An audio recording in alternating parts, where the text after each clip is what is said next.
Olá, boa noite a todos. Prazer estar com vocês nesse dia. Para os que não entenderam a mensagem, a música que estava tocando anteriormente, é porque hoje é o dia do aniversário da DPMed. Né? A empresa faz 13 anos hoje de existência. A gente queria poder, de alguma forma, estar mais próximo de vocês, fazendo esse webinar e discutindo um tema que eu acredito ser não só extremamente relevante, mas um tema do interesse de todos e que está no cerne da visão da EPMED nesses anos todos. Então, em primeiro lugar, queria agradecer a presença de todos que estão aqui e aos que vão assistir posteriormente, agradecer essa parceria, apoio, suporte, a motivação o feedback que a gente recebe de todos ao longo de todos esses anos, que foi o que nos trouxe até esse momento presente. Então, agradecer muito a parceria de todos. E, ao agradecer, eu não posso deixar de agradecer aos 3 convidados que estão aqui conosco para essa noite. E não vou falar em ordem. Priscila, você, um prazer estar com você aqui hoje. Priscila é um profissional impressionante, com uma visão incrível, que já há muitos anos vem capitaneando iniciativas voltadas para a segurança do paciente em terapia intensiva, mas também no âmbito hospitalar de forma geral, um olhar de intensivista, né, Priscila, para essa situação toda, que eu acho que vai enriquecer muito as nossas discussões de hoje. Marcelo Maia, prazer também estar com você. Marcelo, amigo de tantos anos. E Marcelo, nosso futuro presidente, em poucos dias, empossado como presidente da AMIB, então da nossa Associação de Medicina Intensiva Brasileira, e também um coordenador médico das UTIs do Hospital Santa Luzia, em Brasília. E também Tiago Olim, também parceiro de longa data, um intensivista muito experiente, com uma visão que, na minha opinião, equilibra a questão da gestão clínica de uma maneira que eu vejo com pouca frequência. Então, é um prazer ter o Tiago Rolim conosco. O Tiago é do Grupo DASA, é um intensivista que hoje é gerente de unidade de terapia intensiva, de práticas assistenciais. E, então, nos próximos minutos, a gente vai fazer um modelo relativamente rápido, 3 curtas apresentações, e nessa sequência que a gente vai ter das apresentações, nós vamos falar sobre os indicadores, sobre uma visão prática dos indicadores, sobre a visão de um projeto nacional, sobre a visão voltada para um olhar de segurança e qualidade assistencial. E a gente, essencialmente, vai ter tempo depois para discussão, para perguntas e respostas, para as interações, que sempre são, talvez, a parte mais rica, na minha opinião, desse momento, porque é a oportunidade de a gente acessar as pessoas que são especialistas que estão aqui conosco e aproveitar dessa expertise justamente para poder discutir esses temas que são tão importantes. Está na reunião de novo. Então, eu vou dar início aqui conosco com o Dr. Tiago Rolim falando sobre os indicadores assistenciais e um guia prático. E, então, Tiago, um prazer. Pode começar.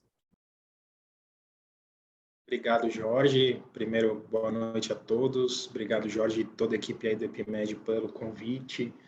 Para mim é uma honra estar participando dessa mesa aí virtual, com profissionais aí tão qualificados, aí o Marcelo, a Priscila. Eu tenho certeza que vai ser uma discussão rica para todos. Eu vou compartilhar a tela.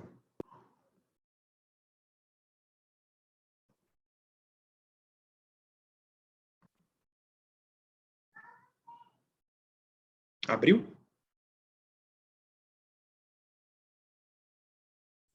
Perfeitamente, doutor. Perfeito, obrigado. Bom, então o meu tema, né? Então ficou então indicadores tradicionais aí de UTI, um guia prático, né? Então eu tentei fazer aí uma apresentação de uma maneira mais pragmática possível, como o tema pede, né? Então primeiro, eu não tenho ausência aí de conflitos e, enfim, acho que esse período de pós-pandemia, acho que o período de pandemia em si, né, ele trouxe um desafio muito grande para a gente. Acho que quando a gente estava no pico da humanização da UTI, né, a gente teve que retroceder, né, em relação em relação a esse tema de humanização, mas, por outro lado, também a gente utilizou inovação para vencer essas barreiras, né? Utilizando aí robôs, enfim, várias outras ferramentas para aproximar a família do paciente. Mas eu entendo que tem um desafio que não é de hoje, mas que é extremamente importante,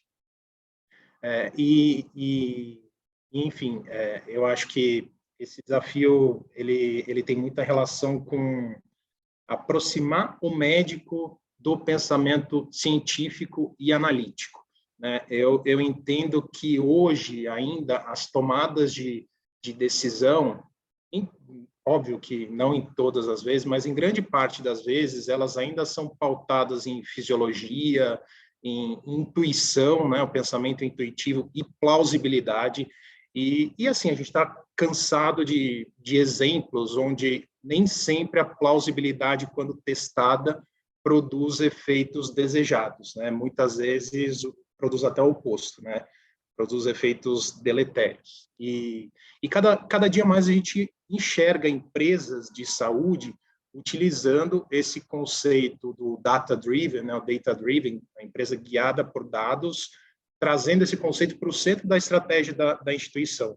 E eu acho que isso, de certa forma, pode aproximar o médico do pensamento científico, do pensamento analítico. Por isso eu trago aí essa frase do notório aí William Deming, né? Acho que referência em qualidade aí, que sem dados você é apenas mais uma pessoa com opinião. Então, antes de entrar no tema em si, eu só vou passar rapidamente por alguns conceitos, né? Então, o que é um indicador? O indicador é um resultado de um cálculo realizado em medidas de uma amostra. Tá? E para você ter um bom indicador, é necessário que você tenha algumas características, né? Primeiro, ele tem que ser útil, né? Ou seja, para tomada de decisão. Se você tem um indicador onde ele não é útil na sua tomada de decisão, repense em relação à utilização dele. Ele precisa ser confiável, né? Aí a gente até entra num tema muito importante, que é a governança de dados, né? E também a hierarquização desses dados. Ele precisa ter uma facilidade de coleta, ou então, se ele for complexo, o esforço tem que valer a pena, né? Precisa ter uma fácil interpretação. Se for possível ele ser automatizado, melhor ainda. Ele precisa ter uma certificação, né? Ou seja, a gente precisa ter uma base de dados analítica para fazer a auditoria desse indicador. Com que frequência ele pode ser atualizado, né? Muitas vezes a gente vê reuniões executivas em que a gente está discutindo resultados do mês retrasado, traçando plano de ação, e quando naquele mês, na verdade, o que a gente está planejando já mudou, né? Então, é importante que o dado seja atualizado, que ele te garanta, né, uma meta, que você consiga estabelecer uma meta, e também que ele não sofra efeitos aí de fatores externos, né? Então, tendo aí em vista as características de um bom indicador, eu entendo aí que o próximo passo a gente criar e compartilhar uma definição operacional. Definição operacional é a regra do jogo, né? É descrever de que maneira aquele indicador vai ser medido, quem que vai participar, com que frequência. E aqui eu até trago um exemplo que é do IHI, tá? Que é um exemplo de planilha aí, de tabela, com algumas características aí de definição operacional, né? Então, o nome do indicador, a categoria, ou seja, é um indicador de resultado, de processo, é um indicador de equilíbrio. Aqui a gente entra no mérito do indicador mesmo, né? Numerador, denominador, como é que se calcula, ou com que frequência ele deve ser calculado, o tamanho da amostra, um guia de coleta, independente de você ter muitas vezes uma plataforma de dados, é muito importante que esse guia de coleta de dados seja bem entendido por todos, né? Uma meta e também a interpretação, né? Nesse caso aqui, mortalidade, ou quanto menor, melhor.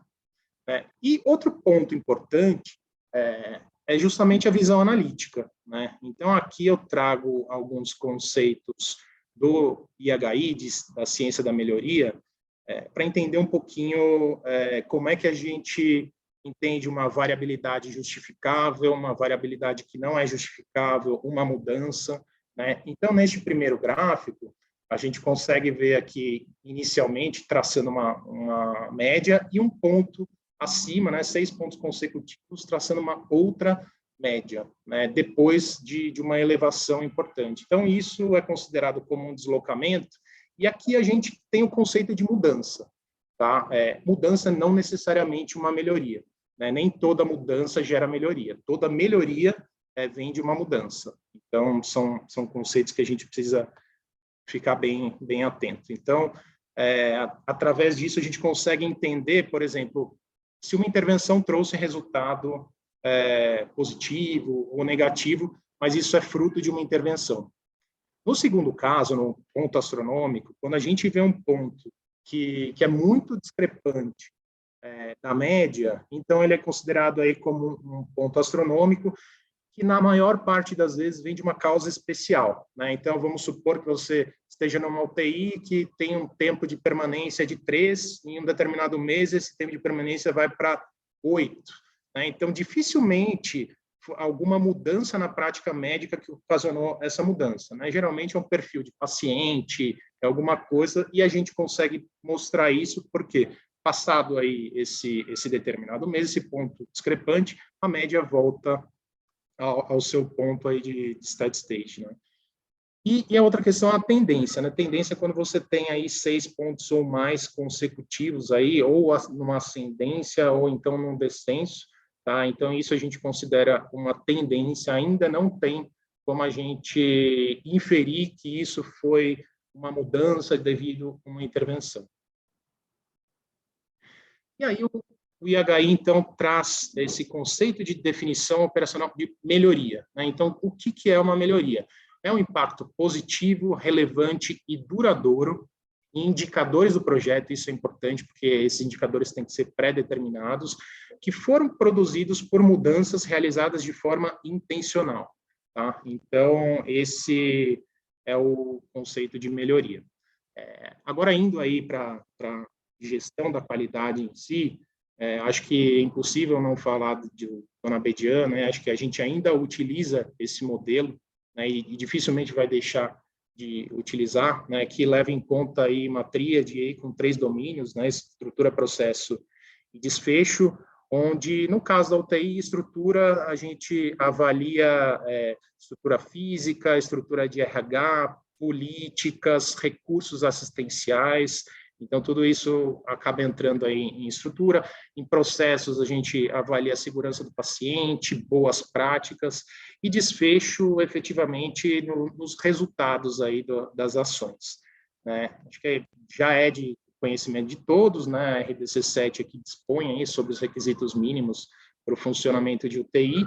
E pensando no tema, né? Então, se eu for fazer uma sugestão relacionada à RDC 7 para a prática mesmo, o que eu sugiro é criar um checklist, transformar a RDC 7 em um checklist, e dessa maneira você consegue mapear todos os processos, todas as estruturas dentro da sua unidade, o que você mede, o que você deixa de medir, identificar gaps e gargalos, levar para a alta direção para discutir possíveis soluções para esses gaps e gargalos. Então, acho que aqui é uma sugestão. Tá?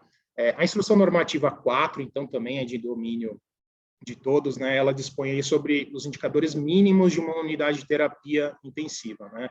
Basicamente, taxa de mortalidade são 8 indicadores: taxa de mortalidade, a permanência em UTI, reinternação em 24 horas, e os outros indicadores se referem aí à densidade de incidência de IRAS e taxa de utilização de dispositivos aí, ventilação mecânica e catéter.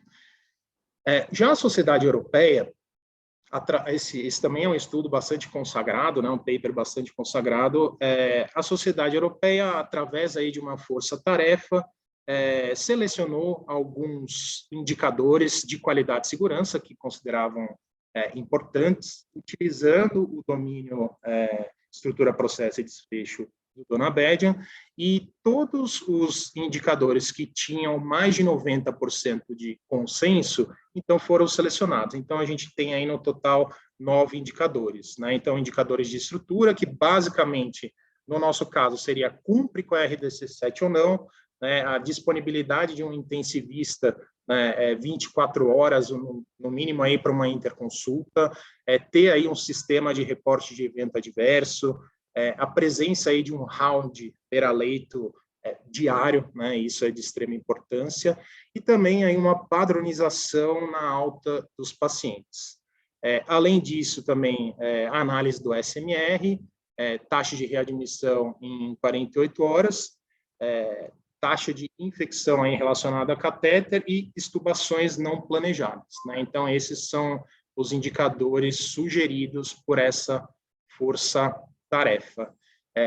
Eu criei aqui uma sugestão de indicadores que eu considero como tradicionais, colocando aí uma visão que o Jorge compartilha, e também todo o EPIMED, colocando aí uma visão operacional, assistencial e estratégica, né? Que eu acho importante que a gente entenda que um indicador ele pode ter um papel nesses 3 domínios de gestão, né? Então, o perfil epidemiológico ele é extremamente importante e tem aí presença nos 3 domínios, né? Operacional, assistencial.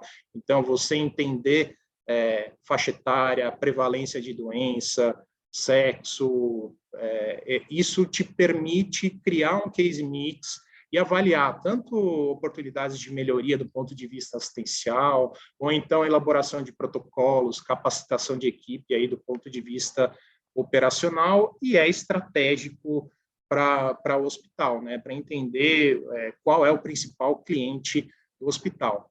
Taxa de ocupação, mesma coisa, né? Paciente dia sobre leito dia, então a gente tem uma visão operacional, assistencial e estratégica.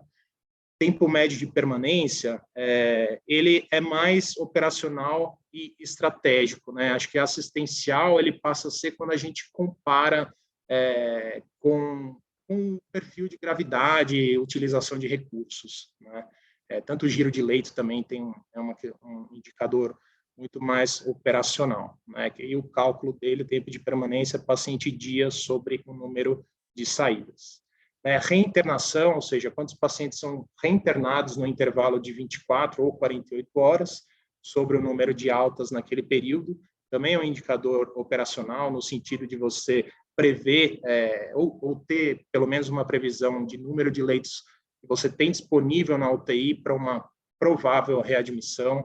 É importante do ponto de vista assistencial para você avaliar a boa prática, né? Entender também, por exemplo, se for um retorno, que muitas vezes, né, acho que já tem muitos estudos aí que mostram que 85% das reinternações em menos de 48 horas, elas são inevitáveis. Mas, de qualquer maneira, ele continua sendo um indicador de qualidade e, por isso, também estratégico.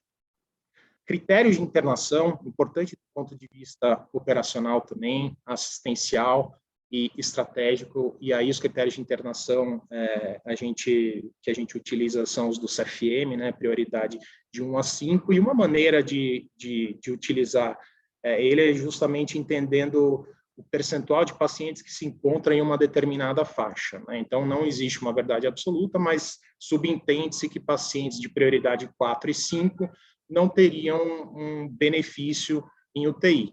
Mas, a partir do momento que esse indicador é um indicador totalmente controlado, ele pode ser uma variável de controle que não apareça frequentemente no seu dashboard ou no seu reporte de indicador.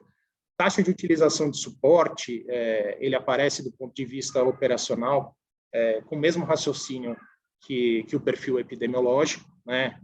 Assistencial também até tem uma correlação com o NAS, né? Até para a gente dimensionar o trabalho de enfermagem, e do ponto de vista estratégico, no sentido de necessidade de inovação, enfim, de incorporação de novas tecnologias.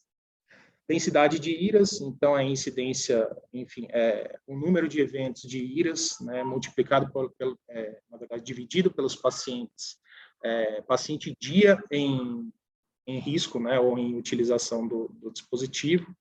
Também é um indicador aí assistencial e estratégico importante.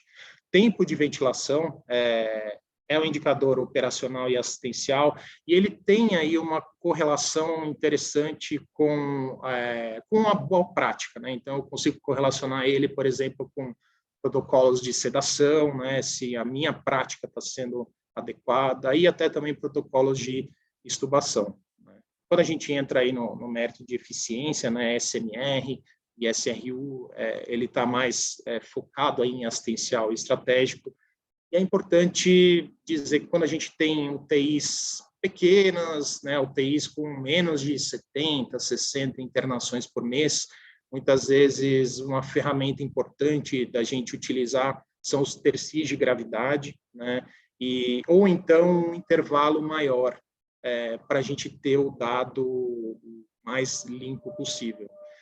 De áreas evitáveis, seria mais do ponto de vista operacional, né? Ou seja, o momento da alta do paciente, o momento em que o médico dá alta, até o momento em que o paciente efetivamente sai da UTI, então é um indicador interessante. E o benchmark, que nesse tempo aí de pandemia a gente tanto falou sobre ele, né? Principalmente na pandemia a gente falou sobre o benchmark interno, né? Quando a gente não tem total conhecimento desse case mix, ainda se tinha dúvida da validade aí dos SAPs diante da pandemia, se utilizava muito um benchmark interno, ou então se comparar com UTIs com a mesma complexidade, mas é importante do ponto de vista estratégico também a gente realizar um benchmarking frequente. E se eu for sugerir um guia prático, é algo complicado, assim, não é tão simples, mas eu sugeria desta maneira. Está na frente aqui. Então, em primeiro lugar, eu preciso entender a estratégia da instituição que eu estou inserido, né? Qual que é o propósito da instituição, a estratégia relacionada aos pacientes em si, missão, visão e valores. Travou. Tendo isso em mente, o próximo passo, então, é realizar um diagnóstico situacional, né? Utilizando aí ferramentas do Dona Bedian, checklists para entender em qual é a conformidade da sua UTI diante dos pré-requisitos. Um segundo passo, definir os indicadores a serem acompanhados, sempre lembrando da definição operacional e de utilizar a visão analítica na interpretação desses indicadores. Estabelecer metas, monitorar essas metas e realizar ciclos de melhoria. É isso.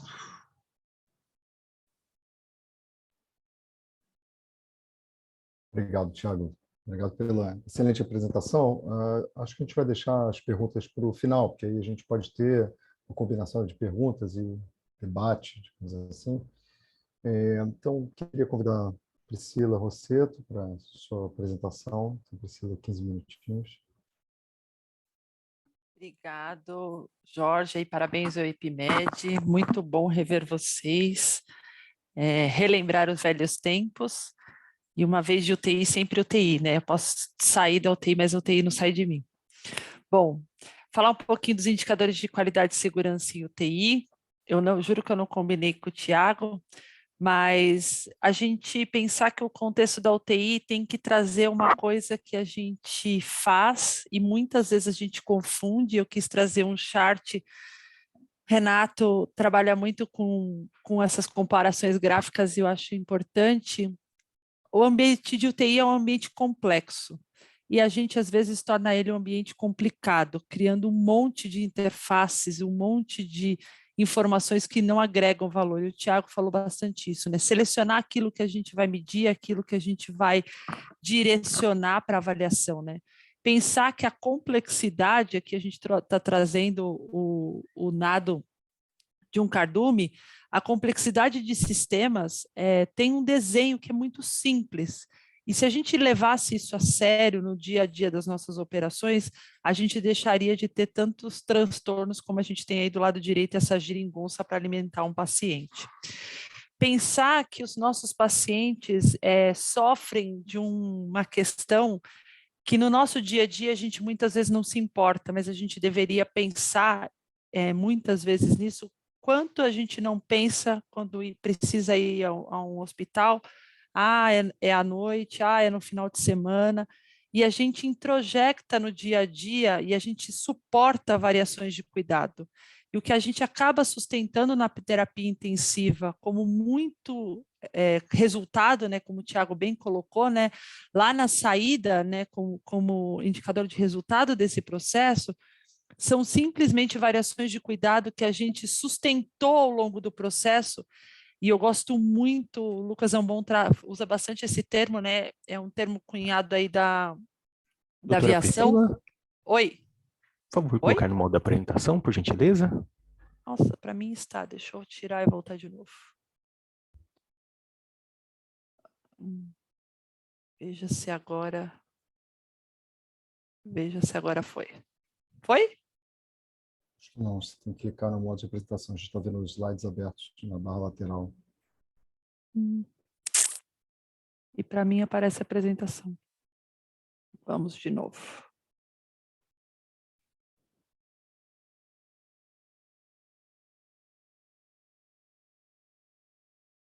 Vou tentar assim, vamos ver se melhora. Agora sim? Perfeito. Tá. Normalização do desvio. E a gente esquece de tratar em gestão de qualidade e segurança a variação do cuidado como uma normalização do desvio. Aconteceu, mas é assim mesmo. Olhando aí, parafraseando o que o Tiago falou anteriormente, a gente já tem muito claro a estrutura de indicadores, né? O que a gente precisa lembrar é que esses indicadores fazem parte de um sistema. E quando a gente faz esse sistema organizado e influenciado por várias dinâmicas, né?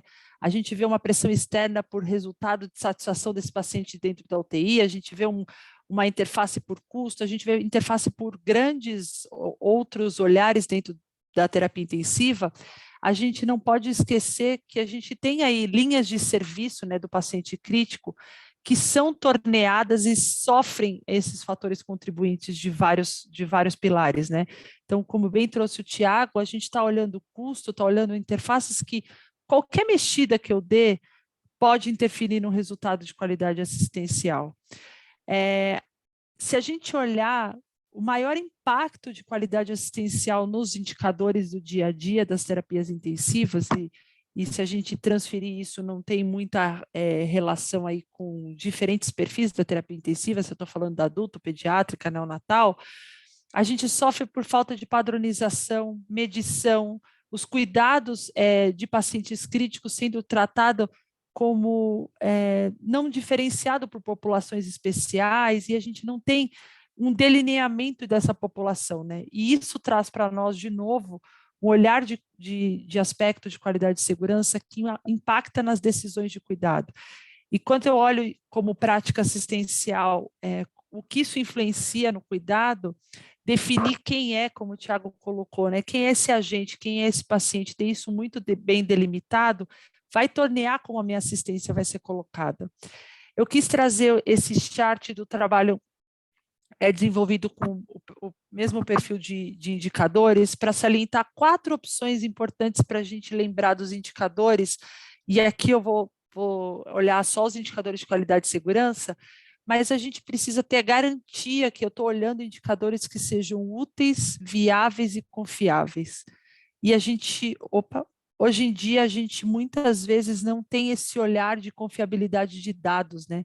A gente tem aquele monte de informações pulverizadas de prontuário, tabela de Excel, informações, sem que a gente faça isso construído com ciência, com informação, e utilize sistemas para fazer essa confluência de dados para que a gente torne isso processos com maior validação.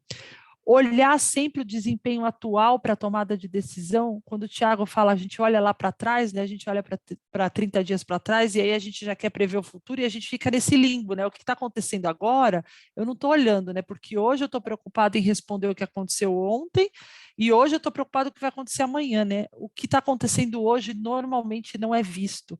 Então, como que eu encaixo esse perfil? Lembrar das evidências. Então, sempre que eu buscar as alterações desses processos, eu preciso sustentar isso em evidência. A gente vê claramente os indicadores de qualidade e segurança, como também o Tiago torneou aí para nós, com o olhar voltado para aquilo que a gente tem maior interface, seja com os danos evitáveis, ou seja com a qualidade do cuidado para evitar ou para melhorar processos dentro da terapia intensiva. Mas o que a gente precisava, além disso, olhar, né? O quanto esses cuidados e esses indicadores, né, esses indicadores e relacionado muito direto aí à prática do dia a dia das UTIs, trazem resultados de danos evitáveis e o quanto a gente consegue juntos alinhar processos para que a gente tenha melhores resultados, porque a gente ainda tem processos muito desalinhados, não confiáveis. A gente volta lá de novo, o Tiago também falou bastante da RDC7, como que a gente tem estruturas torneadas para isso, quando a gente olha que boa parte dos eventos que a gente está olhando no dia a dia são eventos que a gente já tem evidências disponíveis, a gente já tem método disponível para prevenção, tirando os erros e as violações, que são parte distintas desse olhar. Se a gente avaliar as lesões e os eventos adversos ocasionados diretamente aí pelo cuidado, a gente tem boa parte dos danos preveníveis que a gente tem na terapia intensiva e o quanto a gente consegue mobilizar protocolos de prevenção para esses danos evitáveis. E aí chega o Covid, né? A gente já tem toda essa complexidade dentro da terapia intensiva, vem uma doença nova que traz aí informações. Eu sempre brinquei que em 20 minutos tudo pode mudar, e muitas vezes em menos de 20 minutos. Mas o que a gente mais aprendeu dentro da terapia intensiva sobre o olhar de qualidade e segurança é que isso só acabou tendo impacto porque nos locais em que a gente não conseguiu processos sustentáveis, que a gente não tinha protocolos bem estabelecidos, a velocidade dessas mudanças, elas não eram cascateadas com comunicação, com informação, porque aí eu não tinha uma base sólida para sustentar essas mudanças. Sofreu menos, sofrendo, todos nós sofremos, quem tinha delimitado os processos melhor desenhados, com melhor acurácia. Quando a gente olha a produção do cuidado, né, versus o que a gente tem de variação nesse cuidado, a OMS já antes da pandemia já falava 50% dos eventos adversos que a gente tem, e aí no geral, não só na terapia intensiva, já são completamente evitáveis. O Covid só trouxe isso de forma avassaladora e traz um olhar aí escancarado, problemas que a gente vai enfrentar, e nós discutimos antes de entrar aqui com vocês, o que será para nós em 2022, né? A gente teve um aumento aí, esse dado ainda fechado em setembro, de 36% do aumento de lesões por pressão, se a gente comparar os resultados notificados na Anvisa, em que a gente tem ainda uma questão de subnotificação, a gente sabe disso, mas é uma população que sofreu muito por lesões de decorrência, seja da posição prona, seja da capacidade de oxigenação tissular, seja de outras. Os fatores intrínsecos e extrínsecos foram escancarados para a lesão por pressão, e esse impacto a gente sentiu.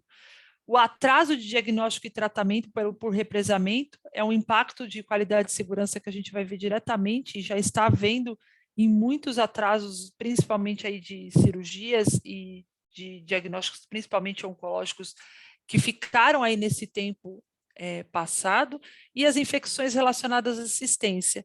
É interessante que boa parte das infecções, e aí de forma, se a gente pensar, aumentar 27% de infecção de corrente sanguínea é um impacto enorme para uma terapia intensiva. Mas se a gente olhar o contexto do que essas infecções juntas transforma uma terapia intensiva, a gente tem que olhar modelos de prevenção de cuidado para as infecções de uma forma diferente, né? Eu tenho cuidados sobrecarregados, eu tenho informações diferenciadas desses pacientes e como a gente vai ficar, se é que a gente vai voltar ao normal tão cedo, mas apesar desse momento de calmaria que estamos vivendo, como a gente vai lidar com esses pacientes e com essa retomada. E como que a gente enxerga esses indicadores para 2022 e o desafio? Porque o que a gente aprendeu até aqui, o Tiago trouxe tudo que a gente delimitou de indicadores, o que a gente já sabe que a gente tem aí listado de grandes problemas de qualidade e segurança, mas não dá mais para a gente trabalhar do mesmo jeito. Qualidade e segurança, olhando para 30 dias para trás, olhando 30 dias para frente, sem a gente ter aspectos de tomada de decisão rápida em tempos de mudança, a gente sabe que a gente não vai conseguir sustentar por muito tempo. Então, o grande projeto que sustenta a melhoria aí para 2022 é a gente conseguir uma produção do cuidado que a gente tenha resultados em menor tempo desse atendimento, né? Como aferir qualidade e segurança no tempo que o cuidado é entregue ou no menor tempo possível. E a gente não parar, mas a gente deixar de fazer avaliações com tanto tempo depois, e não é só a discussão da avaliação da taxa. Eu entendo, a taxa a gente fecha o mês para calcular, mas como que a gente está avaliando os casos, avaliando os pacientes, avaliando as prevenções para que isso não aconteça? Porque em tempos de crise, que foi isso que o Covid trouxe para nós, e acho que essa é a grande mudança para 22, a gente precisa agir rápido, a gente precisa agir na mudança, porque senão os danos, principalmente aí no pilar segurança, nem tanto no qualidade de forma explosiva, vão aparecer. E muitos dados, eu participei de uma mesa há alguns meses atrás com o Jorge, que foi perguntado se a gente melhorou em aspectos de eventos adversos ou não. E a pergunta que a gente fez é, será que a gente melhorou ou a subnotificação? Porque a gente estava tão abarrotado de coisas e de atividades, e a gente sabe que sistemas de notificações ativos, apesar de serem ótimos, eles ainda dependem de pessoas para serem feitos. Então, como que a gente pode usar triggers de outra forma para identificar eventos adversos? Será que isso melhorou ou a gente realmente não identificou? E aqui eu trago uma provocação, né? Qualidade e segurança tem dois olhares que correm em paralelo, mas a gente deveria olhar de forma como a gente enxerga um iceberg, né? A pontinha, que é o que a gente enxerga todo dia, é sempre um olhar reativo da história, né? Como a gente enxerga os eventos que atingiram os pacientes, os danos e o impacto grosseiro, vou dizer, da história. Mas qual que é o olhar prospectivo ou relacional que a gente chama, que a gente está fazendo no dia a dia, né? Como que a gente está tratando os indicadores que podem ser aferidos em tempo real ou que trazem análise de fator contribuinte para que a gente possa mudar, né? Força de intervenção, análise que a gente possa mudar o resultado. E aqui eu trouxe alguns exemplos que a gente não deixe de acompanhar, mas que a gente compõe as nossas avaliações, né? Olhar a carga de trabalho e o impacto na assistência, eu vou ter mais danos, eu vou melhorar a minha prevenção, eu vou conseguir executar todos os modelos e todos os planos de cuidado que são necessários com a minha carga de trabalho atual? Como que o NAS está dentro dessa terapia intensiva? Como que eu componho esse olhar, por exemplo, falando aí de carga de trabalho de enfermagem? Como que eu tenho o risco de longa permanência e como que eu já sei, olhando aí o risco de longa permanência, quais são as medidas protetivas que eu vou ter que tomar para aquele paciente, porque ele tem um cuidado diferenciado que precisa avaliar? Olhar aí, como bem o Tiago colocou, né, como que a gente compõe os indicadores e as avaliações que podem transitar dentro da UTI para que a gente possa se comparar, para que a gente possa entender, dentro desse olhar prospectivo, como eu vou transitar a terapia intensiva ao longo do tempo. Eu acho que o maior aprendizado de qualidade e segurança e como vamos fazer daqui para frente é a gente descer um pouco desse iceberg e olhar o que a gente pode melhorar para diminuir o tempo dessas aferições, para ter um olhar mais prospectivo, porque, em suma, a gente vai melhorar a resposta para o paciente, né? Diferente um pouco de indicadores operacionais, financeiros, que olhar para trás, vai trazer um alento. Aqui a gente está falando de dano direto ao paciente. Então, o que eu conseguir melhorar agora para o próximo paciente já vai ter melhoria de desempenho. Então, acho que esse é o grande desafio, é o grande direcionador para o cuidado. E sem combinar com o Tiago, eu sou uma fanática por Deming, se eu pudesse dizer uma única mensagem, é que a gente devia unir os nossos esforços na assistência, e aqui falando, né, parafraseando o que ele falou, para diminuir variação, porque a gente sustentar variações ao longo do processo como sendo algo normal nos faz desviar a rota, nos faz ter resultados piores e nos faz trazer dano direto aos pacientes. Era isso, Jorge. Obrigado aí pelo convite. Imagina, prazer enorme, Priscila. Excelente apresentação. Eu queria lembrar só a todos para enviarem as perguntas. Vocês podem ir enviando agora, já tem perguntas chegando aqui pelo QIA, aqui no quadradinho, não é no bate-papo, tá? É no QIA, fica mais fácil. O bate-papo tem muita mensagem, a gente acaba perdendo um pouco a sequência. Então, depois dessa apresentação excepcional da Priscila, a gente vai seguir com o Dr. Marcelo Maia para a última apresentação, antes da nossa discussão da parte de perguntas e respostas. Marcelo, grande prazer ter você aqui conosco hoje. E ao longo desse Obrigado, Jorge. Excelente participações, doutor Tiago, doutora Priscila. Compor uma mesa com vocês, para mim, é uma honra. Jorge é um querido amigo, Márcio, Cadu, do EPIMED, são queridos amigos e, com certeza, hoje possuem uma parceria importante com a MIB. E eu vou trazer para vocês, pessoal, um pouco da nossa experiência, do Brasil, até eu vou colocar a visão nossa aí do país, tá, em relação ao que nós aí pretendemos fazer com indicadores. A Priscila e o Tiago facilitaram muito meu trabalho. Mais uma vez eu quero agradecer a todos, o Guilherme, que é um parceiro aí nosso aí de eventos nossos corporativos. Então eu vou falar um pouquinho para vocês, pessoal, da relação do país e das terapias intensivas nacionais e o que acontece hoje para nós, tá? Então, a gente sabe que o número de idosos ele é crescente no país. Em 2055, nós teremos uma população idosa. Desculpe? Por gentileza, modo de apresentação, doutor? Oi, desculpa? Colocar no modo de apresentação, doutor, por gentileza. Coloquei, desculpa, não achei que estivesse andando. Ainda não, doutor. Não? Agora? Pode fazer o compartilhamento agora. Ok. Eu acho que ele está travando em algo aqui. Perfeito, deu certo? Doutor. Perfeito. Então, vamos lá novamente, desculpem, por favor. Então, eu vou retornar um pouquinho, o slide travou. Então, nós sabemos que a população de idosos no país ela é crescente, e essa é uma preocupação que nós, no país, no Brasil, especificamente, viveremos. O investimento da atenção primária ele vem reduzido progressivamente. Nós vimos que, apesar dos investimentos na área da saúde em programas de atenção primária, nós vimos que na atenção terciária nós tivemos problemas, dado a catástrofe que houve com a pandemia. E, com certeza, a complexidade ela vem subindo cada vez mais, e daí a nossa importância de lidar com indicadores. Esses dados são dados aí nossos do país, em que demonstram o que vocês viram durante a pandemia, uma total real distribuição irregular no país em percentual do número de leitos, e isso trouxe uma dificuldade para nós.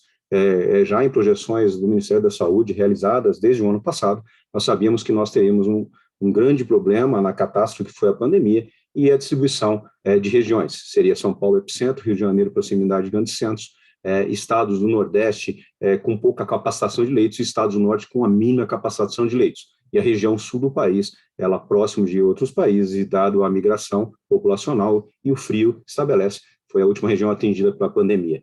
A distribuição de leitos, então, na saúde suplementar, ela é realmente irregular no país, e essa é uma preocupação de todos nós e, com certeza, dos órgãos governamentais.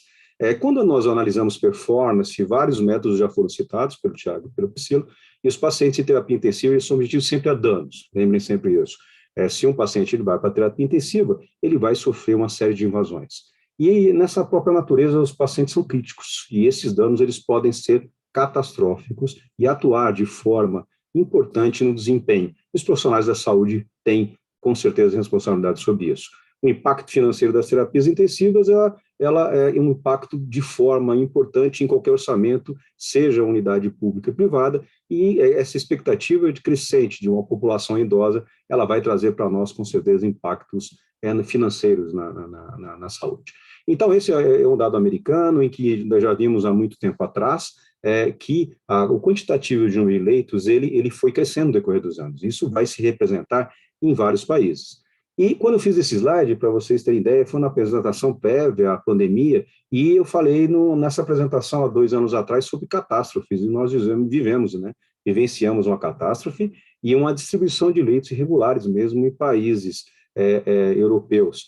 E isso trouxe para nós um reconhecimento da grande capacidade e totalidade de leitos de forma implantada aqui no Brasil. Os dados, então, eles são variados, são dados que nós calculamos de número de leitos a cada 100 mil habitantes de uma população, e eles variam bastante. Esse artigo do jornal do Januí, ele mostra bastante isso, né, do ponto de vista de monitorização. Já foi falado para vocês vários eventos adversos que podem acontecer nas terapias intensivas, e a nossa preocupação. Quando nós analisamos outros países, principalmente a Europa, nós veremos que a mortalidade standardizada, por indicador, ela é importante, é um fator que deve ser sempre utilizado. A avaliação de disponibilidade de intensivistas, especialistas em unidade de terapia intensiva, fizeram falta para nós, né, na pandemia, nós tínhamos que nos reinventar. Readmissões não planejadas, a Priscila falou para vocês, trabalhamos aí com indicadores 24, 48 horas e acima de 48 horas, e os desfechos de IRAs no país são impactantes. Esse é um dado do headquarter aí do Ministério da Saúde, é um corte que nós tivemos numa reunião realizada há 2 anos atrás, e que mostrava o impacto das terapias intensivas, o quantitativo na população do país. Esse dado é SUS, não SUS, é um dado 50%, em torno de 30 mil unidades de pacientes com leitos, né, de 30 mil leitos de internação em unidades de terapia intensivas do país. Nós não temos esse mapeamento, pessoal. Isso é algo que, para nós, é muito importante, e na AMIB nós iremos fazer, a partir de 2022, uma pesquisa qualitativa e quantitativa de mapeamento de unidades de terapias intensivas do país. E quando a gente olha o país, nós vemos que o Brasil ele tem um proporcional de número de leitos a cada 100 mil habitantes muito importante, ou seja, apesar de nós termos a concentração de leitos, o que está faltando para nós? A distribuição regular desses leitos no país. Quando nós olhamos critérios organizacionais de terapias intensivas, esse artigo é muito importante, que ele mostra para nós que realmente a presença de profissionais especialistas em unidades. Especialistas, turma, quando eu falo, são médicos, enfermeiros, fisioterapeutas, fonoaudiólogos, psicólogos e todos que compõem um time multiprofissional. Isso faz a total diferença. O percentual de enfermeiros por leito faz muita diferença em terapias intensivas. Eu tive há 3 semanas atrás conversando com um colega que fala sobre healthcare digital nos Estados Unidos, e o percentual na UMass, para vocês terem ideia, de enfermeiros especialistas era 1 por leito. Isso traz e faz toda a diferença para nós. Esse dado é um dado atualizado, de quantitativo de leitos pré-pandemia e pós-pandemia. A Alemanha, ela possui a maior relação do mundo em leitos de terapia intensiva, principalmente na Europa, concentrados, e nós vemos realmente que a Alemanha passou por algumas dificuldades, e vocês estão vendo agora a denominada, entre aspas, 4ª onda. E essa distribuição de leitos está até chegando em países com menor quantidade, que eu coloquei aqui, Portugal. Ou seja, se nós olharmos leitos pré-pandemia e pós-pandemia, nós vemos um crescimento de leitos de terapia intensiva na Europa. Já foi mostrado para vocês a taxonomia de sistemas de processo. Os processos eles são baseados em estruturas educacionais, equipamentos, desenvolvimento de projetos educacionais, e isso cria para você um processo políticas e protocolos. Esses protocolos que eles são norteadores de um tratamento e desfechos terapêuticos, e você cria um clima organizacional. Para quê? Para que você tenha os melhores desfechos em pacientes críticos e graves. O custo da terapia intensiva ele é um custo que realmente é desbalanceado. Então, nós temos que ter mais efetividade do que custos. Quando nós temos mais custos que efetividade, o nosso desbalanço ele vai representar para todos nós, com certeza, um desfecho financeiro mais complexo. E quando a gente olha as análises nacionais ou internacionais, nós vemos aí que nesse estudo, que é o estudo que o próprio Jorge participou, de vários pacientes admitidos em terapias intensivas, e pacientes que tenham a presença de cobertura de especialistas, farmacêuticos especialistas e enfermeiros, muda todo o nosso desfecho. Ou seja, quando nós olhamos a presença de enfermeiros em terapia intensiva especializados no proporcional maior do que exigido pela RDC 7 e pelas normativas que não RDC, nós verificamos que a presença realmente do quantitativo de enfermeiros especialistas em idade faz diferença, e realmente farmacêuticos. Se você não tem um farmacêutico especialista na sua unidade, procure tê-lo. Procure ter um farmacêutico presente. Ele vai te ajudar muito nos desfechos. E, com certeza, o quantitativo de protocolos utilizados. Então, falando um pouquinho de indicadores, essa é uma revisão sistemática que ela usa o termo pressão, a tensão, dentro da incompatibilidade entre oferta e demanda de terapias intensivas. E isso fica, nesse processo de pressão dentro de terapias intensivas, um foco na configuração. Como a configuração das unidades funciona, qual a distribuição de leitos, qual o seu fluxo de pacientes, e você consegue descrever medidas de qualidade e desempenho através de estruturação de modelos que não tenham a pressão. Então, esse estudo ele mostra realmente aí uma capacitação dessa atenção dentro de uma terapia intensiva, e foi aí uma análise aí de vários estudos, e que incluíram, no final, 51, e estabeleceram em torno de 16 critérios, aí eu vou falar não tão sobre eles, mas são critérios que nós temos todos nas terapias intensivas. É o tempo de admissão, as horas que a gente chama de liberação das unidades, preferencialmente não liberar pacientes após as 19 horas, e isso daí traz efeitos que não são adequados, censos de terapia intensiva, mobilização, taxa de espera, presença de um quantitativo de RH nas unidades que ela seja minimamente específica. A gente sabe que os critérios que o Tiago mostrou da RDC 7 de 2010, ela foi justamente para quê? Para criar critérios mínimos de terapia intensiva. E nós tivemos uma grata de surpresa através da AMIB, que em janeiro do ano passado foi feita uma consulta pública para interrupção de artigos de quantitativo de profissionais, principalmente em terapias intensivas, e isso trouxe para a nossa AMIB um problema grave. Era justamente algo que nós não queríamos, porque a nossa luta pela RDC 7 foi justamente em ter quantidade de profissionais na menor quantidade. Então, inclusive, um assunto bastante hoje tratado por nós é o burnout dos pacientes e de familiares, e agora de profissionais. Uma publicação no jornal europeu da semana passada, o Político, mostra que 27% das enfermeiras intensivistas saíram das terapias intensivas europeias, e em torno de 15% dos médicos saíram das terapias intensivas europeias, no sentido que não querem mais trabalhar nessas unidades, dada a quantidade de estresse. Quando a gente olha, então, essa frase, eu sou pessoalmente um fã do Obama, a medicina que nós chamamos de precisão.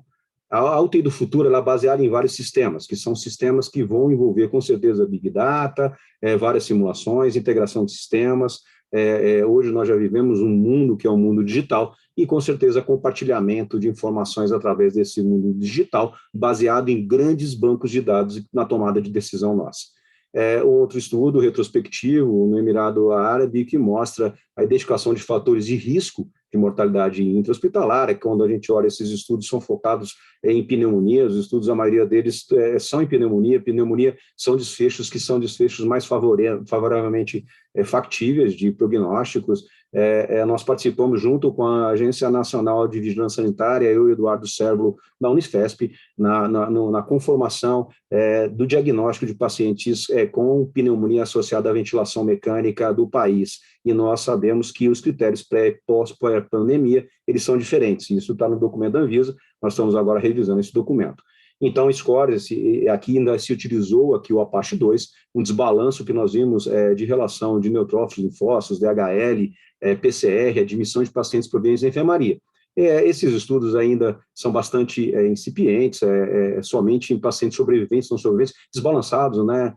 Tiveram pacientes mais acometidos em um grupo do que no outro, e tudo que nós conseguimos ver no coronavírus, e que nós fomos aprendendo aí a trocar a roda da roda com o carro andando. O que é o resumo desse estudo de realmente importância é que pacientes que tenham admissões primárias e venham de outras cidades, o americano ele trabalha muito com hospitais que eles chamam de hospitais que são afastados, né, os small hospitals, e você também tem uma dificuldade grande, não só no país. A gente olha no país e a gente vê alguma dificuldade, também lá existe dificuldades. Então, quando a gente observa a curva ROC desses pacientes, e nós vamos ver justamente a sensibilidade e especificidade de alguns indicadores importantes, nós vimos aqui, com certeza, alterações de uns pacientes, a gente não utiliza o Apache 2 Score, a gente usa o SAPS-3, esse estudo focou nele, e sim, alguns fatores para nós ficaram bastante marcantes na coronavírus. E um estudo que eu não coloquei aqui foi um estudo de aproximação de dados, como ferritina, PCR em pacientes COVID, que vão trazer uma diferença. Esse é outro estudo que houve a participação do Jorge e que foi a inclusão de vários pacientes no país, em que se utilizou aí sim o SAPS-3 estandartizado versus o SAPS-3 modificado. Por quê? Porque a recalibração do SAPS-3 era importante, né? Esses são estudos brasileiros, junto às equipes do EPIMED, e eu participei de alguns estudos, que é a orquestra, e que faz aí realmente necessário um rebalanço desses scores. É mais ou menos como funciona. Se eu tenho um score, vocês imaginem como se eu tivesse um carro de uma grande marca em qual eu não faço uma revisão.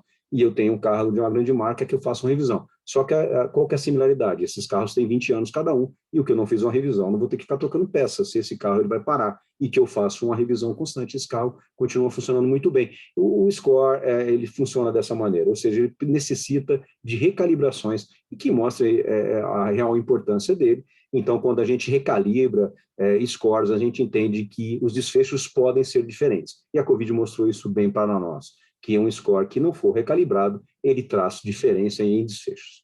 Especificamente no coronavírus, então, nós tivemos aí para nós dados que são dados do banco de dados aí da UTIs brasileiros, uma parceria entre a MIB e o EPIMED, e que mostram realmente taxas de mortalidade estandartizada por tempo preocupantes. E todos nós ficamos muito assustados quando vimos esses dados, e esses dados, eles se mostram uma curva ascendente. Nós observamos 2020 e 2021. As nossas unidades, elas curvaram para a direita.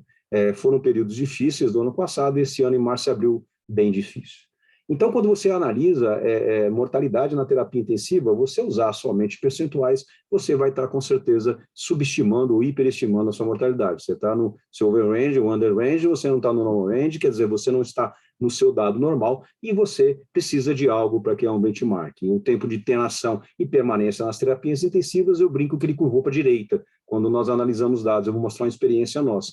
Ou seja, taxas de mortalidade padronizada e estandartizadas devem ser utilizadas para calibrar o seu desfecho morte, e você também deve medir vários processos através de vários checklists, né? Essa publicação aí do Zampieri, um colega de São Paulo, mostra bem isso, né, na utilização e no uso de um benchmark específico por unidade. Eu vou mostrar um pouquinho agora o que é nosso Beira-Leito, não vou me alongar muito. Essa é uma experiência nossa, de uma unidade nossa aqui no Distrito Federal, ela é composta de 72 leitos, a taxa de desfecho nossa de mortalidade predita, de dados que eles vão variando aí no período aí de 2021, mostram para nós o que você entende por taxa de mortalidade.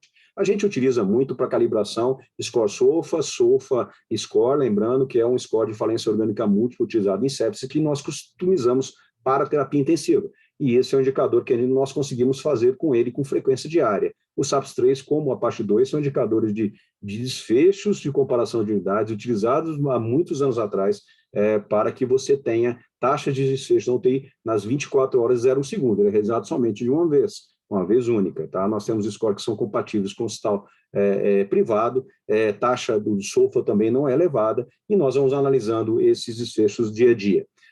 A média permanência das nossas unidades aqui, elas são 6,5 dias, é uma unidade que ela é relativamente grande, são 70 leitos com vários perfis de pacientes, desde cirúrgicos e clínicos, e nós observamos a taxa de suporte invasivo nas terapias intensivas.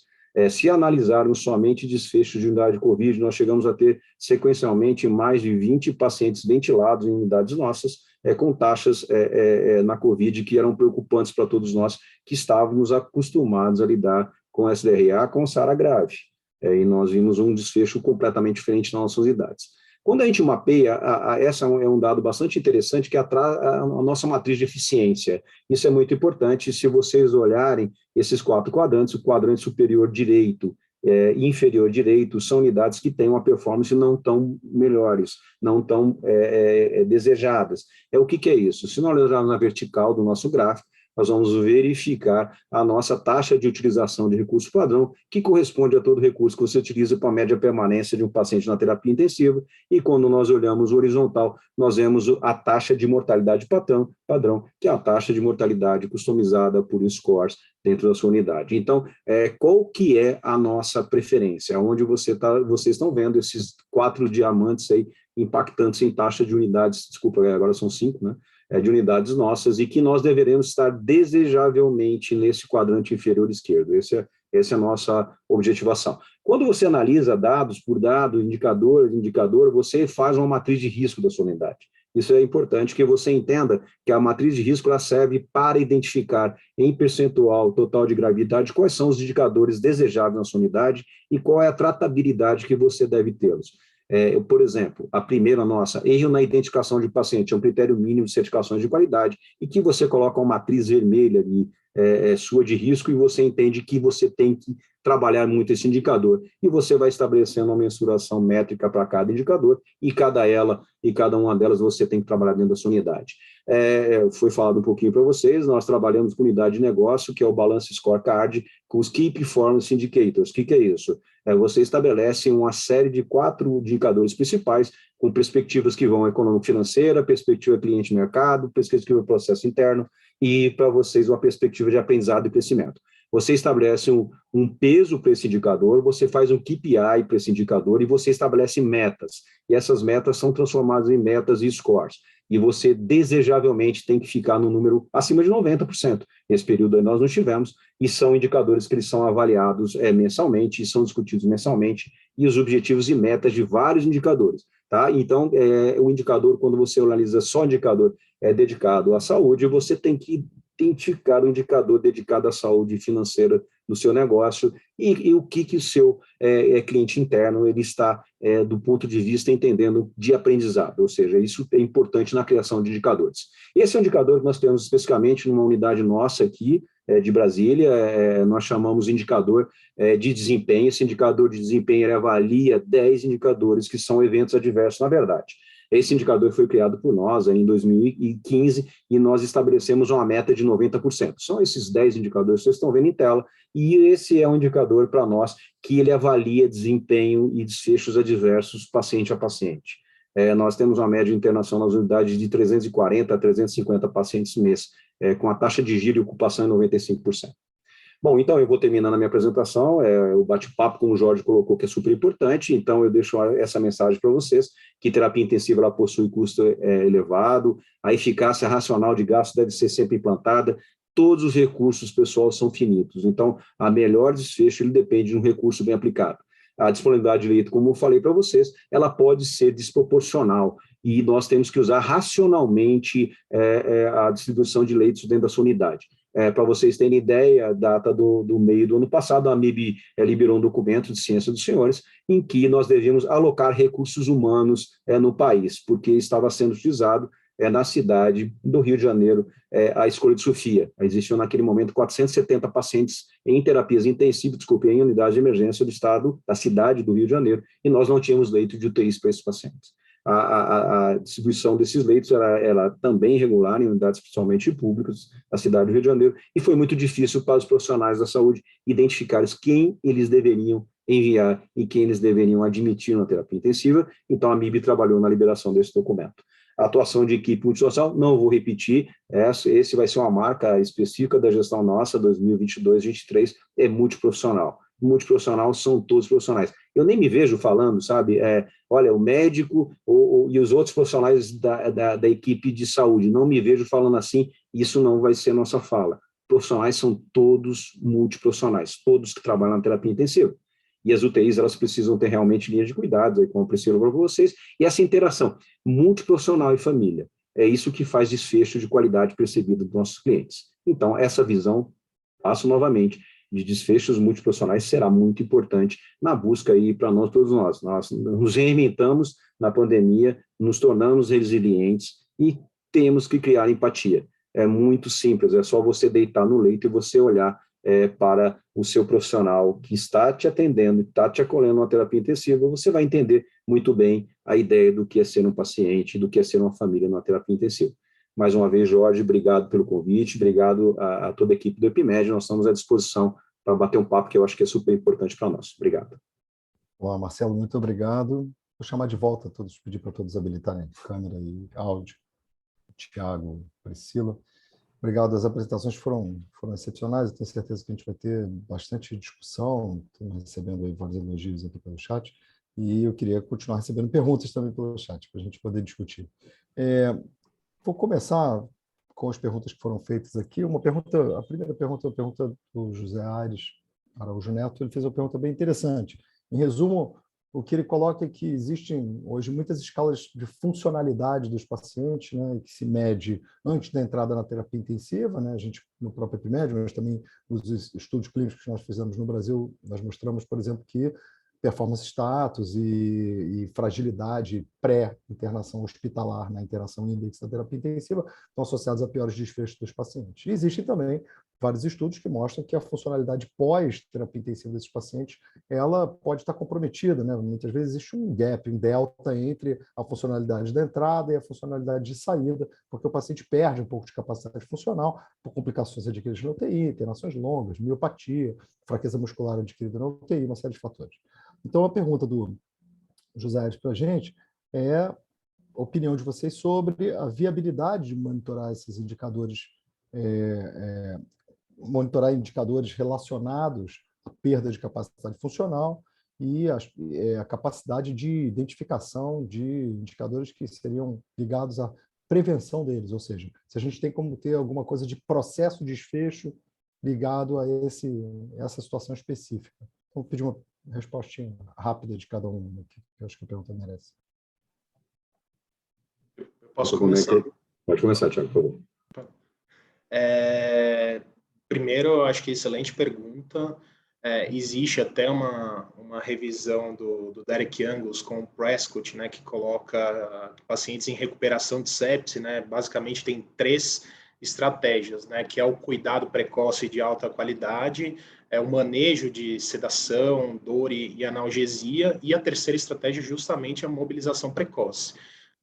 Na DASA, por exemplo, a gente tem algumas estratégias de eficiência, algumas frentes de eficiência, e uma delas está totalmente focada na mobilização precoce, né? Então, o paciente é classificado, existem as escalas, o MRC, FSS, ICU, enfim, mas ele é classificado na entrada.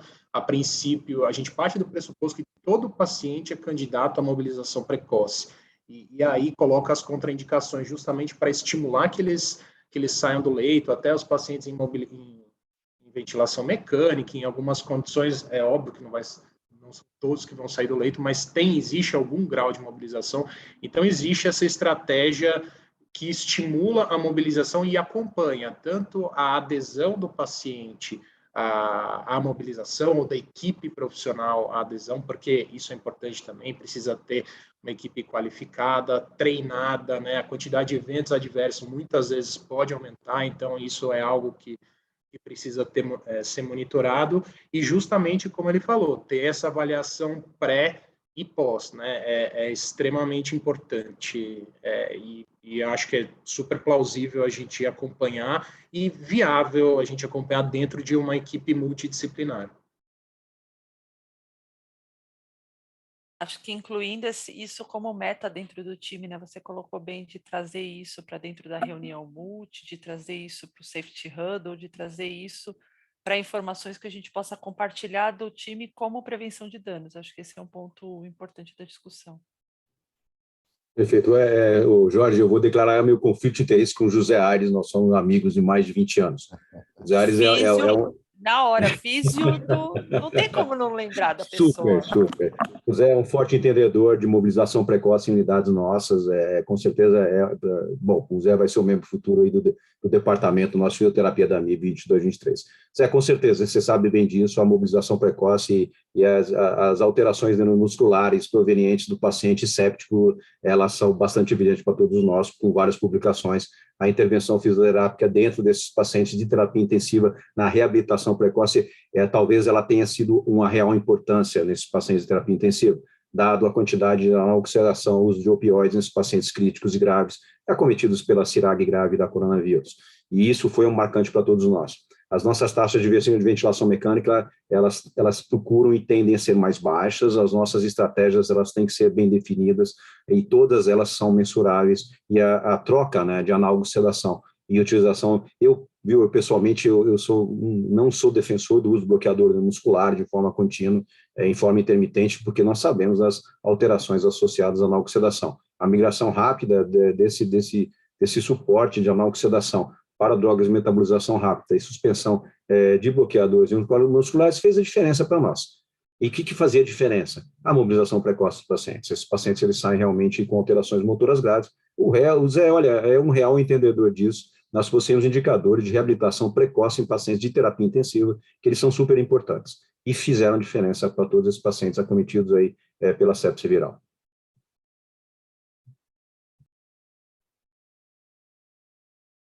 A sequência aqui, a gente tem uma pergunta que eu vou até ampliar um pouco, a pergunta do Fábio Holanda, certo?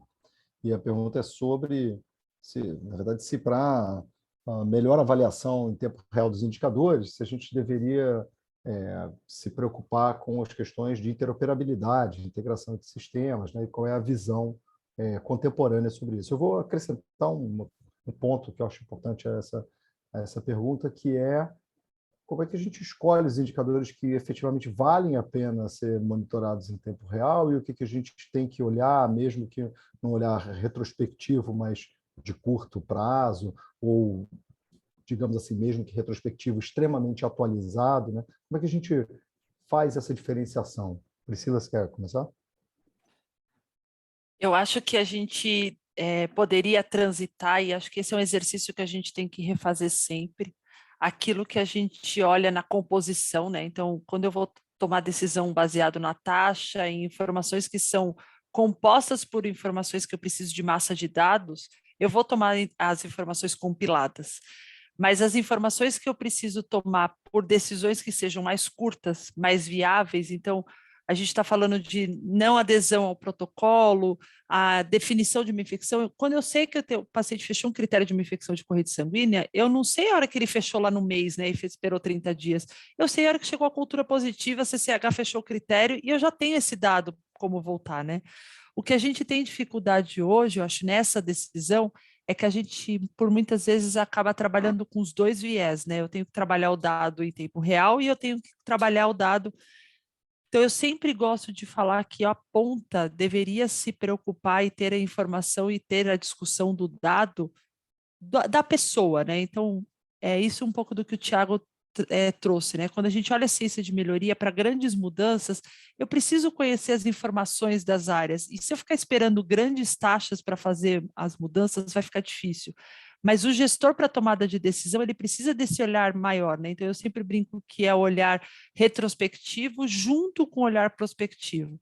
Então, compor essas massas em conjunto. Mas o que você colocou no começo de interoperar dados, eu acho que escolher quais dados eu vou fazer a integração, quais dados a partir dessa integração eu vou tomar decisão. Então, vou dar um exemplo por usar, né? Por a usabilidade traz. Quando você sabe que o paciente tem risco de longa permanência, você sabe esse dado na hora que ele chega, né? Eu tenho a informação desse dado em tempo real. Quando você vai tomar a decisão de plano de cuidado diferenciado, esse é um dado que você não pode ficar esperando saber se eu cumpri ou não cumpri baseado em longa permanência. Então, um dado que eu vou olhar para trás é quantos pacientes eu compus com longa permanência, aí cada lugar conta aí com os dias que quiserem contar, de acordo com a performance da sua terapia intensiva. Mas quando eu vou olhar paciente risco, com risco D, eu vou olhar no olhar do dia.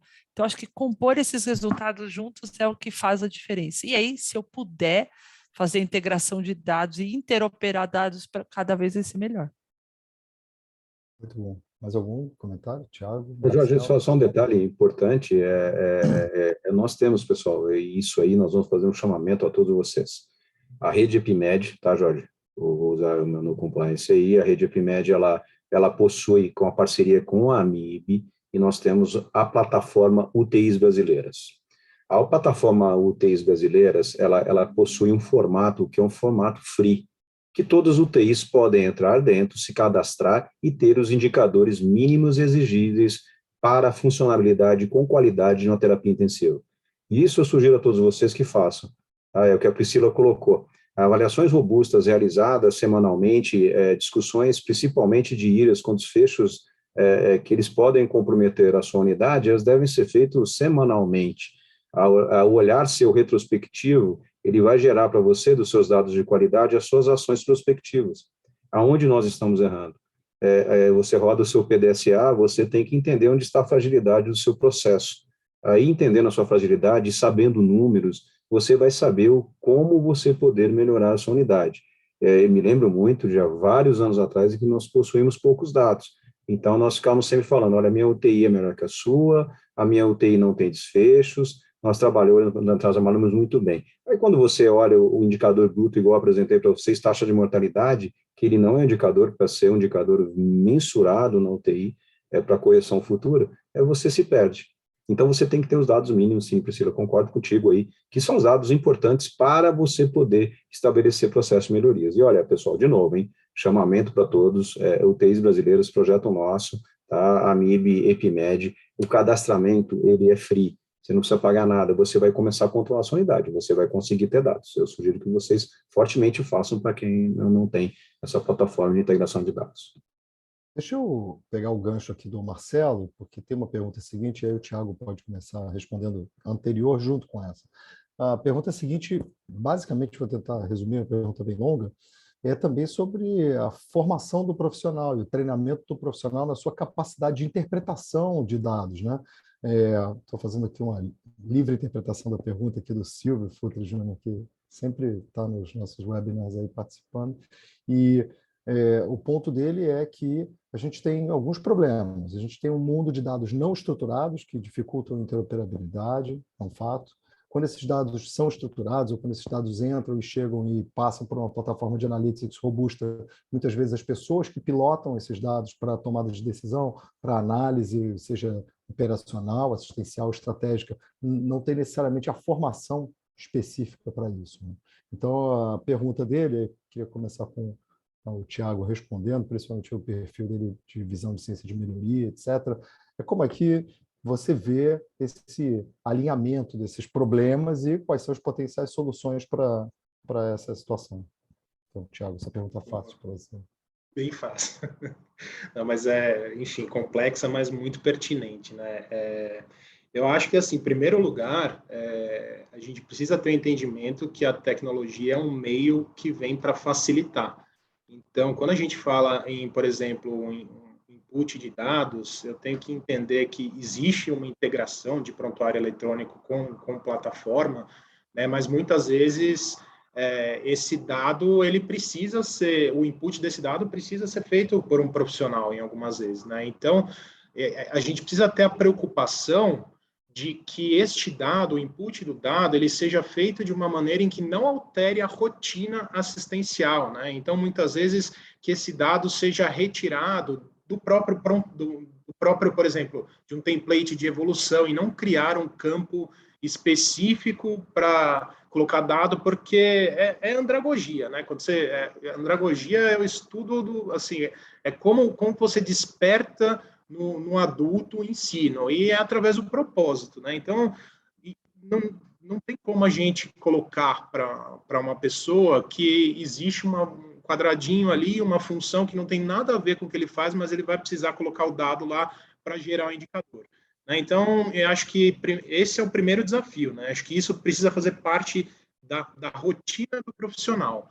E a outra coisa que eu acho importante também é a gente hierarquizar a gestão do dado. Então, por exemplo, quem está na ponta, muitas vezes, ter o conhecimento do dado analítico. Muitas vezes tem muitos serviços, aí hospitais que vêm utilizando o NOC, né, o Núcleo de Operação e Controle, para gerar, muitas vezes, alertas quando algum indicador de extrema importância, que a tomada de decisão tem que ser imediata, né, enfim, passou. Então, isso são ferramentas aí, de tecnologia que também podem auxiliar, mas enfim,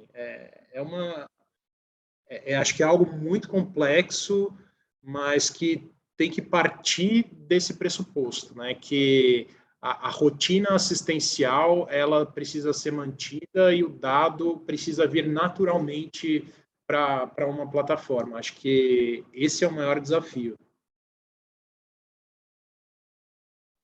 Vou fazer um comentário em cima do que o Thiago falou.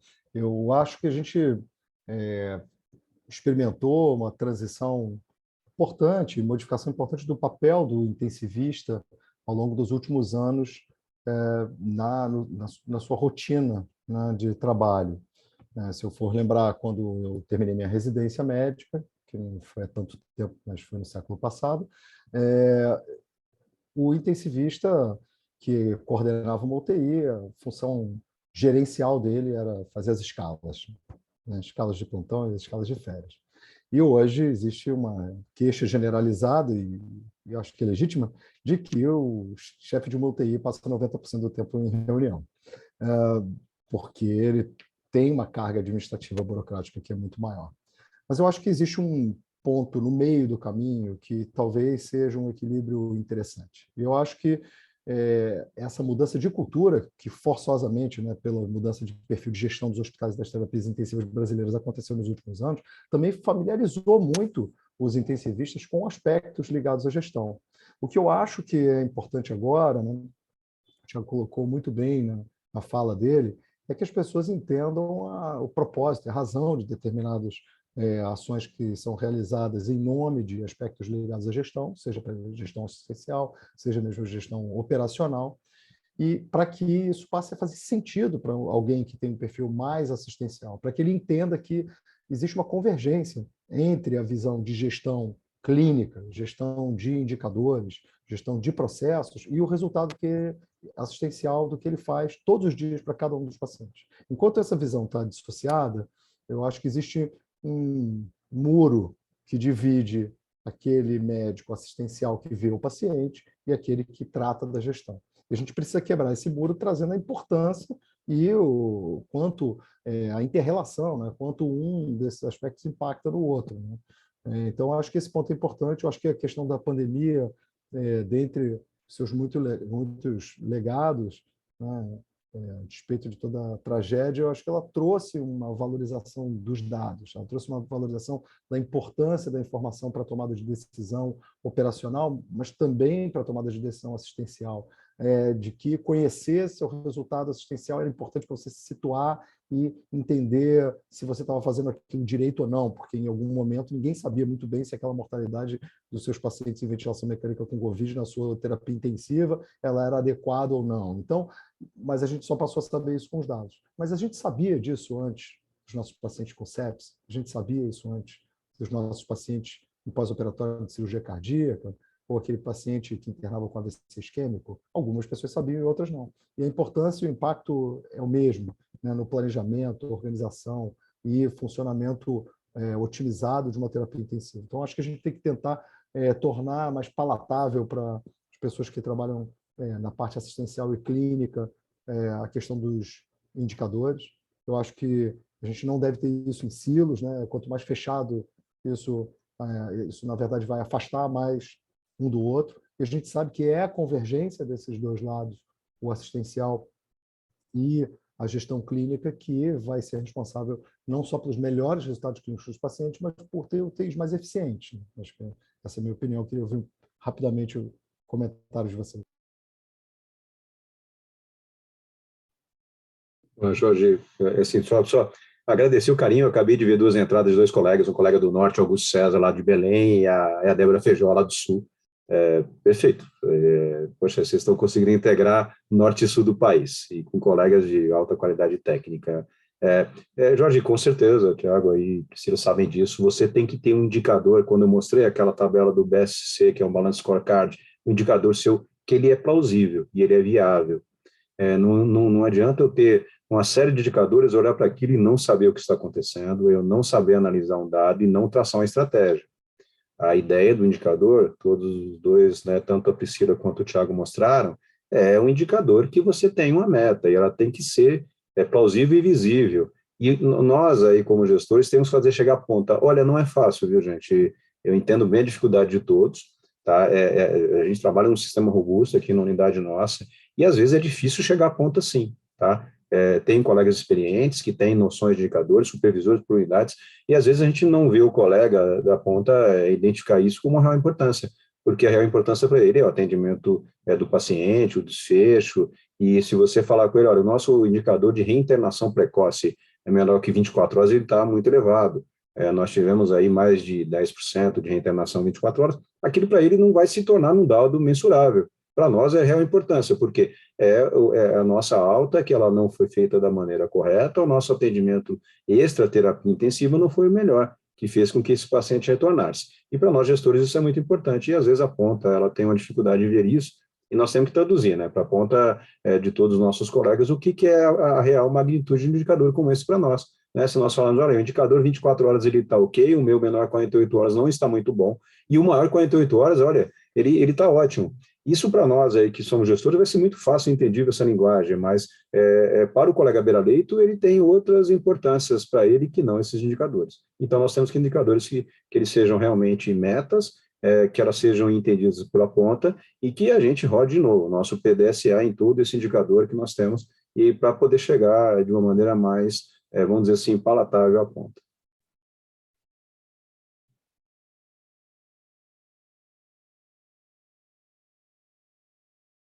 A gente tem mais uma pergunta aqui, e vai ser a última para a gente encerrar. Eu acho que é uma pergunta tão boa, tem tantas nuances dentro da pergunta que eu vou tentar, é do Augusto César, justamente, Marcelo. E ele faz um comentário sobre a questão dos perfis dos pacientes das terapias intensivas. Né?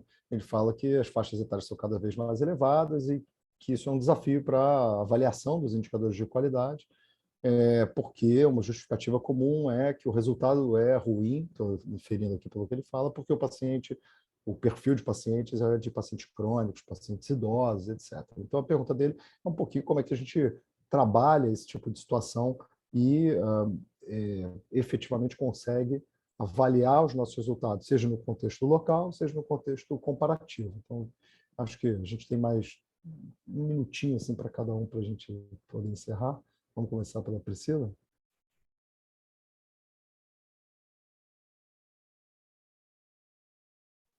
Como é que você trata essa questão de case mix, Priscila? Eu estava falando no mudo. Eu acho que tem uma composição importante, só aproveitando para pegar esse gancho com a pergunta anterior, né? O quanto a gente conhece, né, o case mix das nossas unidades com as informações baseadas em dados que a gente tem, né, para compor essas informações, né? O quanto a gente consegue correlacionar essas informações. Eu acho que essas métricas são direcionadoras. A definição desses cases vão facilitar as linhas de cuidado, aí falando um pouquinho da minha visão, vão facilitar as definições das linhas de cuidado, aquilo que vai ser transitado principalmente dos indicadores que eu vou avaliar dentro dessa terapia intensiva e as comparações, porque também não dá para continuar comparando laranja com limão.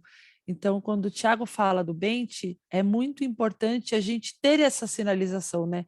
E a gente sofreu um pouco isso quando a gente precisou ficar movimentando as UTIs por conta de, agora eu tenho tantos pacientes Covid, agora eu mudo as áreas, e a gente acabou, eu brinco que se a gente olhar para cada um dos nossos hospitais, quando a gente precisou fazer coorte, né, dos nossos pacientes, eu não posso mais comparar a UTI agora, eu tenho a UTI 1, eu não posso comparar como ela era há 2 anos atrás, porque é uma UTI que mudou, né, mudou muito o perfil.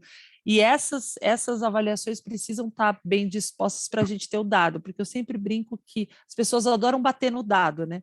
Mas eu preciso conhecer o dado e a estrutura que o dado foi feita, e aí fica mais fácil eu transitar o indicador. Obrigado, Priscila. Tiago, você acha que, ainda indo nessa direção dessa pergunta, você acha que perfilizar as UTIs é mais positivo ou negativo? Ou seja, você ter os pacientes crônicos numa unidade única cria determinadas condições para que você consiga operacionalizar melhor determinados aspectos, seja de reabilitação, prevenção de infecção, etc., ou ele cria uma unidade de terapia intensiva onde os profissionais acabam tendo uma visão mais limitada e talvez não estejam tão preparados para ver os pacientes de terapia intensiva em geral quando vão atuar em outras unidades. Qual é a sua opinião em relação a isso? Nossa, difícil, Jorge.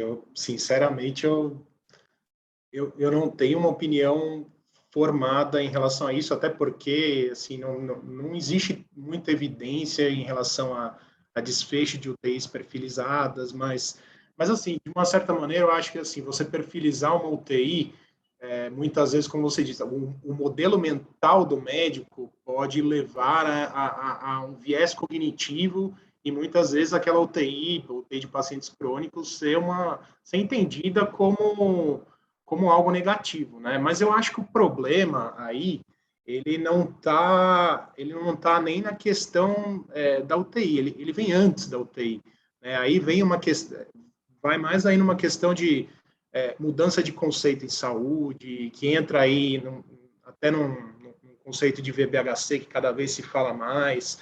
Eu acho que frentes e iniciativas como Choosing Wisely, né, levando a evidência aí com o foco no que não deve ser feito, evitando o overuse.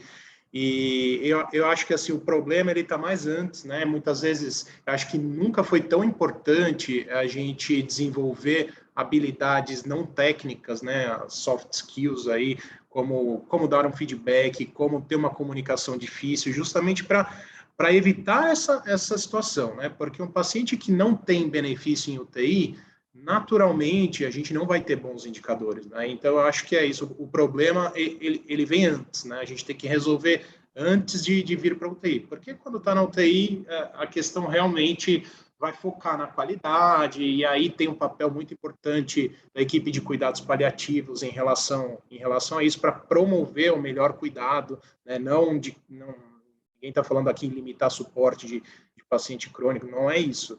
Mas é promover o cuidado certo, né? Eu acho que é muito nessa linha. Então, você acabou abordando um dos pontos que eu acho mais importante nesse aspecto, que é como é que a gente atua em relação à triagem dos pacientes de terapia intensiva, né? Sem que triagem seja um nome feio, né? Triagem não é um nome feio. Triagem é um procedimento que a gente faz todos os dias de elegibilidade para uma determinada intervenção.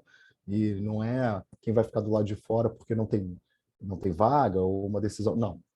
Na existência de leitos de terapia intensiva, como é que a gente utiliza melhor o recurso no sentido não só da eficiência das unidades de terapia intensiva do sistema de saúde, mas também de não impor a pacientes cujo prognóstico é muito ruim e que não vão se beneficiar medicamente, clinicamente, em termos de qualidade de vida pós alta da UTI, pós alta hospitalar, um tratamento que não é necessário.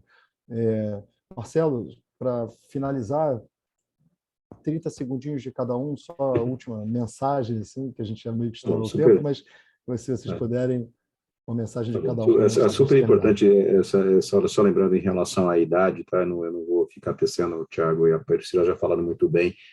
Nós tivemos essa dificuldade ano passado, na liberação do documento de alocação de recursos humanos em terapias intensivas do país.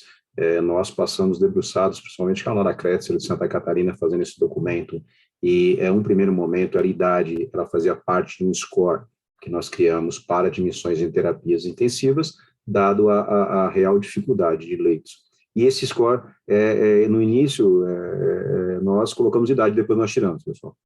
Tá? Porque eu posso ter realmente o Marcelo aí, que tem 60 anos, e o Jorge, que tem 40 anos, mas o Marcelo, ele possui uma perspectiva muito melhor quando você cruza indicadores que eles cruzaram várias sociedades, foram mais 3 ou 4 sociedades, inclusive pacientes com scores de câncer, pacientes que avaliaram scores de SAPS e outros scores dentro da terapia intensiva, e isso foi muito importante, porque se eu olhar para o paciente somente com idade, eu posso ter um paciente jovem que ele não possui uma perspectiva de reabilitação pós-saída de UTI, e um paciente com idade mais avançada que possui, sim, uma real reabilitação em UTI. Isso foi muito difícil para nós, tá? Eu acho que esse tema é um tema super importante, que permeia sempre as nossas mentes, né? De novo, para que nós não façamos a escolha de Sofia e esse paciente não esteja alocado numa terapia intensiva, dada a escassez de leitos, com certeza mal distribuídos pelo país afora, e que a pandemia trouxe aí uma expansão de leitos, com certeza, mas a gente ainda vai passar dificuldades. Bom, só para finalizar, então, Jorge, mais uma vez, carinho, muito obrigado por participar com vocês. Eu vi também que um colega de São Paulo, Roberto Marco, um amigo meu, de muitos anos atrás, na Santa Casa, entrou com a mensagem aqui, Robertinho. Foi meu professor. Um grande beijo para ele. Nós trabalhamos juntos, tá, Thiago? Fizemos até residência juntos. Eu, ele e o Antônio, a gente brincava muito naquela época da Santa Casa. Assim, eu sou um pouquinho mais novo que o Jorge, mas a gente não tem que falar a idade. Tá? Thiago, obrigado por poder participar contigo. Priscila, é uma saudade enorme. A Priscila, nós trabalhamos juntos há muitos anos atrás. E sim, Jorge, a real importância aí para vocês do EpiMed, para nós, Cadu, um grande amigo, Márcio, não preciso nem falar, nós somos amigos de muitos anos, e da real competência e importância para vocês no país. De novo, a MIB, ela possui um projeto junto com o EpiMed, pessoal, que é um projeto UTIs brasileiras, e para nós, ela significa muito aí para nós na terapia intensiva. Tá? E isso faz para nós sempre uma menção honrosa, tá, Jorge, a vocês aí do EPIMED, tá, por todo o carinho, parceria que vocês têm pela Associação de Medicina Intensiva Brasileira, em nome de todos os intensivistas do país. Mais uma vez, agradeço a todos, muito obrigado pela presença, bom descanso aí de coração e carinho, e beijo a todos aí que participaram. Obrigado, Marcelo. Obrigado mesmo. Priscila, comentários aí final? Obrigado. É um prazer estar aqui com vocês. O Tiago pela primeira vez, mas Jorge e Marcelo aí uma longa jornada nessa estrada. É sempre muito bom discutir com vocês esse assunto que não tem como a gente não olhar a complexidade da UTI, olhar tudo que a gente pode fazer para melhorar isso que o Marcelo falou, né? O olhar de melhorar processo para melhorar quem trabalha nas UTIs, quem está lá no dia a dia, e os rostos marcados do Covid nos fez pensar muito nisso, né? O quanto de sobrecarga esses profissionais passaram, né, nesse período todo. Obrigada aí pelo convite, parabéns EPIMED, Cadu, Márcio, Jorge, sucesso para todos vocês, parabéns. Obrigado, Priscila. Tiago? Ô Jorge, eu só tenho a agradecer mesmo, acho que, de novo, é uma honra estar num evento aí com pessoas tão qualificadas, assim, foram excelentes aí as apresentações. Parabéns ao EPIMED aí pelo aniversário e por tudo aí que vem fazendo e ainda certamente vai fazer muito mais ainda pela medicina intensiva. Eu acho que eventos aí como esses só engrandecem ainda mais a medicina intensiva e o maior beneficiado é sempre o paciente. Então, obrigado a todos, bom descanso e boa noite. Obrigado, Tiago. Queria novamente voltar a agradecer os 3 brilhantes apresentadores, pessoas que eu tenho enorme admiração, carinho e respeito, e que a gente já está junto há tanto tempo, né? E queria agradecer a todos que assistiram a gente aqui hoje, tem tantos nomes de pessoas queridas que apareceram ali naquela lista, e acho que esse também é uma parte da troca que é tão preciosa nesse dia a dia nosso, né? A interação com essas pessoas todas, e agradecer o suporte de todos. Falo aqui pessoalmente, mas sei que falo também em nome do Márcio, em nome do Cadu também, em relação de todos os profissionais que trabalham no EPIMED todos esses anos, têm contato com vocês, e agradecer apoio, suporte, o feedback, a nos empurrar para melhoria contínua, para usar, para trabalhar internamente, para poder trabalhar melhor com vocês e para o resultado melhor assistencial dos nossos pacientes, como vocês falaram. Então, agradecendo novamente, boa noite a todos e até o nosso próximo webinar. Boa noite, pessoal. Grande abraço. Boa noite, pessoal. Tchau, tchau.